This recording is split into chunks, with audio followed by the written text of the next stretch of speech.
ஒரு நாய் உங்களை நோக்கி ஓடி வருது, நீங்களும் ஓடுனா அது துரத்த ஆரம்பிச்சிடும். அசையாம சில மாதிரி நின்னுடுங்க, அது கிட்ட வராது.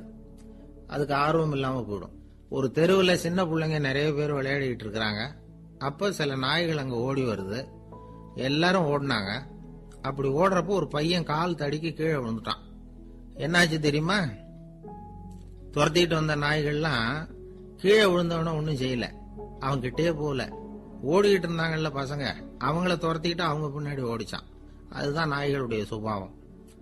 ஒரு நாய் நம்மளை நேருக்கு நேர் முறைச்சு பாக்குதுன்னு வச்சுங்க, நாமளும் அதை முறைச்சு பார்க்க கூடாது. நாம வேற பக்கம் எங்கேயாவது பார்க்க ஆரம்பிச்சிடணும்.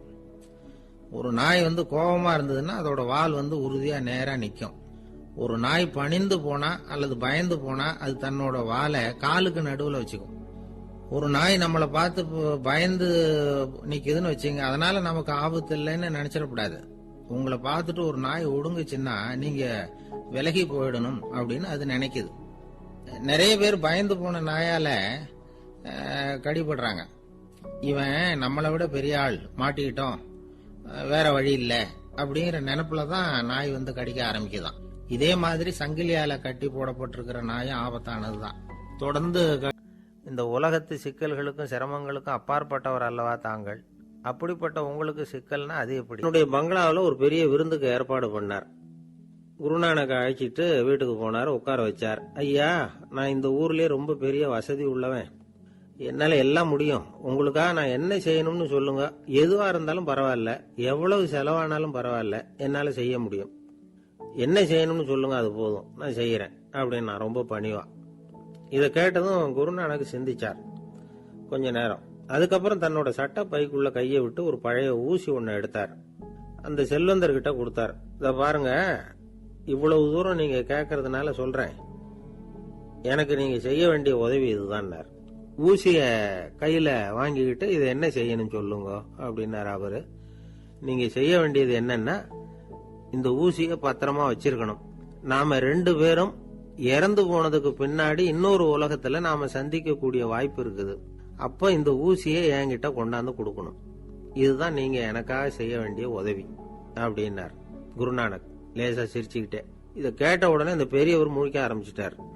அது எப்படிங்க, நான் சாகிறப்ப எப்படி இந்த ஊசியை எடுத்துக்கிட்டு இன்னொரு உலகத்துக்கு வர முடியும்னார்.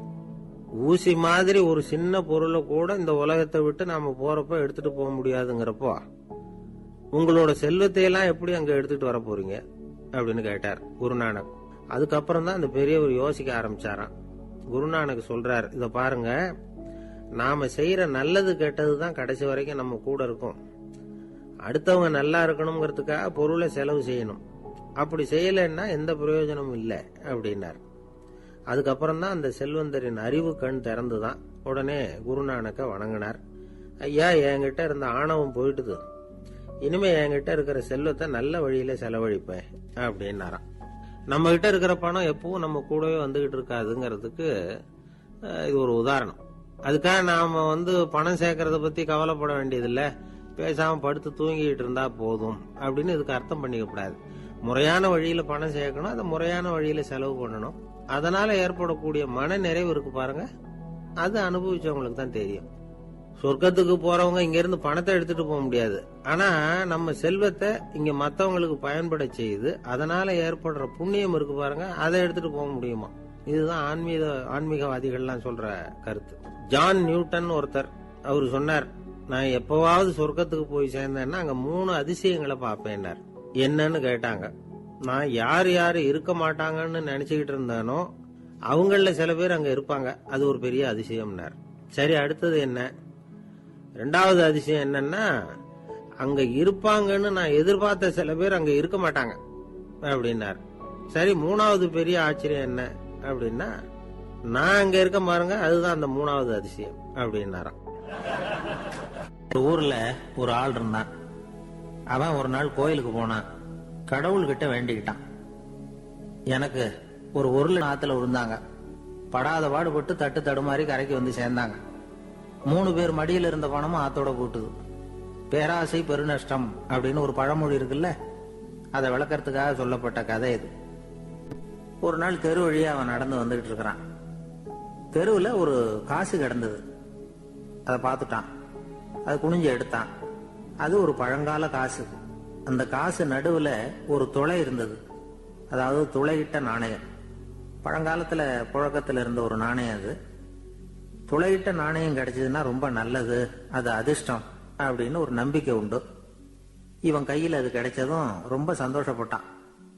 இனிமே என்னுடைய கஷ்டம்லாம் தீரப்போகுது, அதிர்ஷ்டம் என்னை தேடி வரும், நான் பணக்காரன் ஆயிடுவேன் அப்படின்னு சொல்லிட்டு அந்த காசை தன்னுடைய கோட்டு பையில பத்திரமா போட்டு வச்சுக்கிட்டான். அடிக்கடி அதை தொட்டு பார்த்துக்கிறது உண்டு, வெளியில் எடுக்க மாட்டான். இப்படியே கொஞ்ச காலம் ஆச்சு. அதுக்கப்புறம் என்னாச்சு தெரியுமா?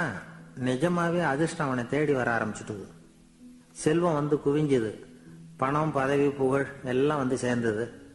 சமூகத்துல அவன் ஒரு பெரிய மனுஷன் ஆயிட்டான். எல்லாரும் அவனை பாராட்டினாங்க. அவன் எதை தொட்டாலும் வெற்றி, எல்லாம் அந்த காசோட மகிமை அப்படின்னு அவன் மனசுக்குள்ள நினைச்சுக்கிட்டான். தினமும் காலையில அந்த கோட்டை போட்டுக்கிட்டு தான் வெளியில கிளம்புவான். புறப்படுறதுக்கு முன்னாடி கோட்டு பாக்கெட்டை தொட்டு பார்த்துக்குவான், உள்ள காசு இருக்கா அப்படிங்கிறத உறுதிப்படுத்திக்குவான். அதுக்கப்புறம் தான் வெளியில கிளம்புவான். இப்படியே பல வருஷம் ஓடி போச்சு. ஒரு நாள் அவனுக்கு அந்த ஆசை வந்துட்டுது. அதாவது அந்த துளையிட்ட நாணயத்தை எடுத்து கண்ணால பார்க்கணும் அப்படின்னு. காலையில சாப்பிட்டுட்டு இருந்தான். அப்போ தன்னுடைய மனைவி கிட்ட சொன்னான், ரொம்ப நாளைக்கு அப்புறம் என்னுடைய அந்த நாணயத்தை இன்னைக்கு வெளியில எடுத்து பார்க்க போறேன்னா. என்னத்துக்கு அது, இப்ப அதை பார்க்க வேணாமே அப்படின்னு மெதுவா இழுத்தாங்க அந்த அம்மா. இல்ல இல்ல, நான் பார்த்தே தீரணும் அப்படின்னு அவன் தன்னுடைய சட்டை பைக்குள்ள கைய விட்டான். உள்ள இருந்த நாணயத்தை வெளியில எடுத்தான். பார்த்தா அவனுக்கு ஆச்சரியமா போச்சு. அந்த நாணயத்துல தொலையே இல்லை. என்ன ஆச்சு அப்படின்னு சொல்லி அவன் ரொம்ப குழம்பி போயிட்டான். இப்போ அந்த அம்மா சொன்னாங்க, நான் தான் ஒரு நாள் உங்க கோட்டு ரொம்பவும் தூசியா இருக்கேன்னு சொல்லி அதை ஜன்னலுக்கு வெளியில உதறினேன். உள்ள இருந்த அந்த காசு அப்ப எனக்கு தெரியாது, ஞாபகத்துல இல்லை. அது தெருவில் விழுந்துட்டது போல இருக்கு. அதுக்கப்புறம் எவ்வளவோ தேடி பார்த்தேன், கிடைக்கல.